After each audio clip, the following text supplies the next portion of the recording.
What inspires a man? What does he live for? Good swing. In Ann Arbor, Michigan, Tim Lang has found his answers. His story begins on the other side of the world, on a dirt road in Fallujah, Iraq. October 15, 2006, I was with 124 Marines in Fallujah, and we were doing mounted patrol. It's a dirt road. I was a turret gunner. Something caught my eye just in this like little shack. At that moment, as I swung around, the sound was so loud that you couldn't hear it, you felt it. I just remember it just going right through my body. And next thing I knew, I was in the air. I don't know how long I was in the air. I believe I flew at least 25 yards through the air. I couldn't walk. I knew my leg was messed up. I didn't know how bad because the adrenaline that rushes through you, you don't really feel this sense of pain. Next thing I remember is trying to help Josh Hines and then seeing my buddy Kovich and Fromm and Friel and Caldwell coming up to pull me away. And I just remember fighting the whole way, just saying, don't get me, get Hines. You know, Hines was being crushed, he couldn't breathe. In my mind, he was still alive until after I woke up from surgery when I found out he had not made it. It's just you always feel like nothing bad can happen to you. You know it can, and it's in the back of your mind, but you think, no, not Tim, he'll be fine. Besides his leg, Tim's back was fractured in 3 places. It took 2 years of surgery and rehabilitation before he finally made the decision to amputate his leg below the knee.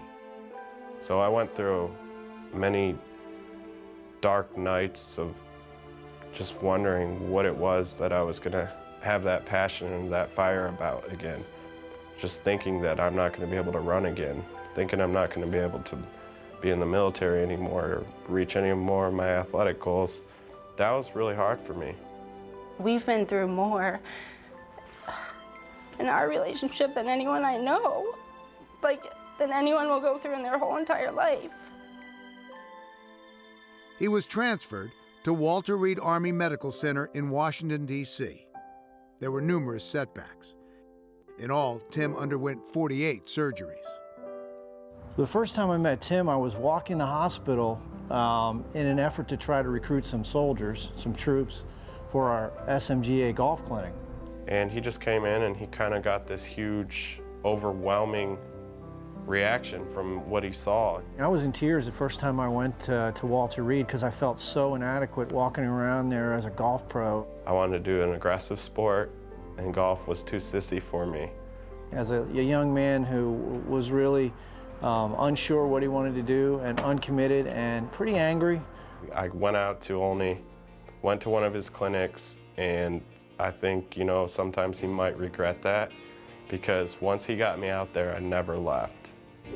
I would be out there until they closed the gates. I would hit up to 1,000 balls a day. He went from being unhappy and almost, depressed to being a lot like I knew him before. Outgoing and active, and golf has done amazing things for him. That's when I really started to heal. That's when I started realizing and getting my self-confidence back, that I could do anything I wanted to do.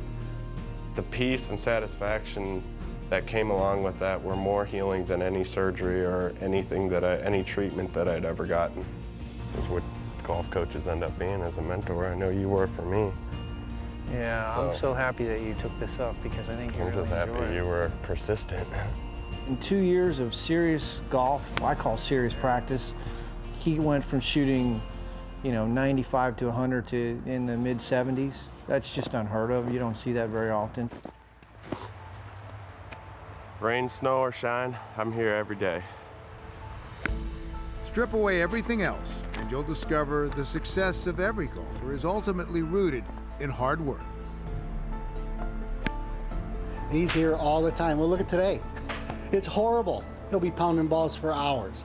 It can be down to 0 sometimes, and he's a diehard. And I'm not a loser, and I'm not a quitter. Those are two things that I will never be. So to take that challenge and that opportunity to show everybody else who I am and what my medal is, that purpose replaced my purpose.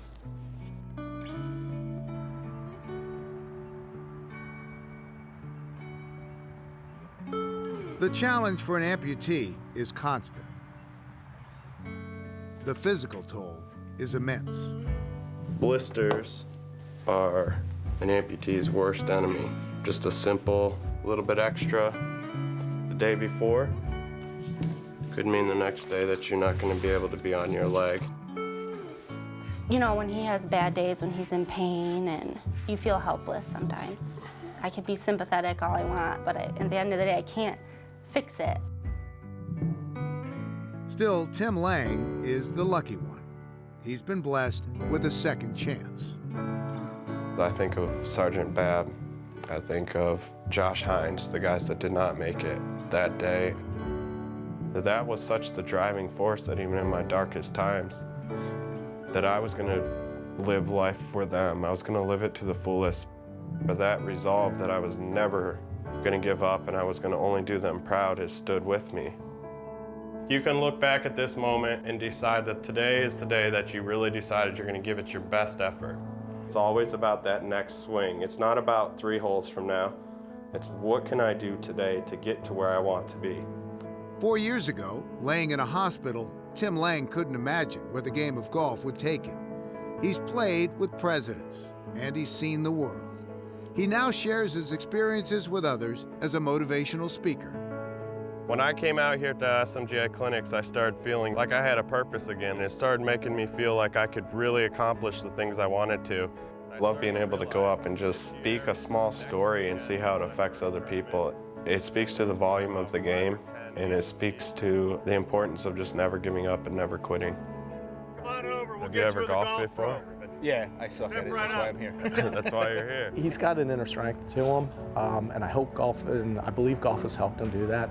It's amazing what good has actually come from a horrible thing.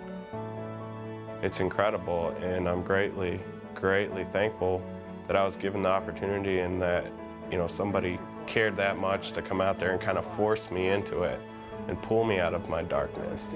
It's amazing and something that I will always cherish.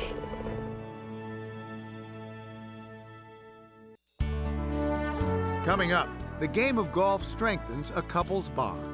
Beyond the Green, transforming lives through golf. We'll be right back.